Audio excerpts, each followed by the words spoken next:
Hello friends, deal properties പാലായിലേക്ക് സ്വാഗതം. ഇന്ന് നമ്മൾ കാണുന്നത് ഒരു 15 സെൻറ്റ് ഹൗസ് പ്ലോട്ടിൻ്റെ വീഡിയോ ആണ്. ഈ പ്രോപ്പർട്ടി സ്ഥിതി ചെയ്യുന്നത് പാലാ പൊൻകുന്നം ഹൈവേ ഇളംകുളം. ആ ഇളംകുളത്തു നിന്ന് ഏകദേശം 1.5 കിലോമീറ്റർ മാറി 2 സൈഡും പഞ്ചായത്ത് റോഡ് ഫ്രണ്ടേജിലാണ് ഈ പ്രോപ്പർട്ടി സ്ഥിതി ചെയ്യുന്നത്. ഈ പ്രോപ്പർട്ടിയുടെ 2 സൈഡും പഞ്ചായത്ത് റോഡുണ്ട്. നല്ലൊരു റെസിഡൻഷ്യൽ ഏരിയയിലാണ് ഈ പ്രോപ്പർട്ടി സ്ഥിതി ചെയ്യുന്നത്.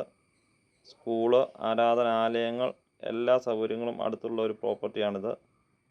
വളരെ വാസയോഗ്യമായി കിടക്കുന്ന ഒരു പ്രോപ്പർട്ടി. ഈ പ്രോപ്പർട്ടിക്ക് നിലവിൽ കപ്പ നട്ടിരിക്കുകയാണ്. ഉടമസ്ഥൻ ഈ പ്രോപ്പർട്ടിക്ക് പ്രതീക്ഷിക്കുന്ന വില സെൻറ്റിന് 1,25,000 രൂപയാണ്. ഈ പ്രോപ്പർട്ടിയുടെ കൂടുതൽ വിവരങ്ങൾക്കായി നിങ്ങൾക്ക് ഈ കാണുന്ന കോൺടാക്റ്റ് നമ്പറിൽ ബന്ധപ്പെടാവുന്നതാണ്. നിങ്ങൾ ആദ്യമായാണ് ഈ ചാനൽ കാണുന്നതെങ്കിൽ ചാനൽ ദയവ് ചെയ്ത് സബ്സ്ക്രൈബ് ചെയ്യുക. കൂടുതൽ വീഡിയോകൾ ഞങ്ങൾ അപ്ഡേറ്റ് ചെയ്യുന്നതായിരിക്കും.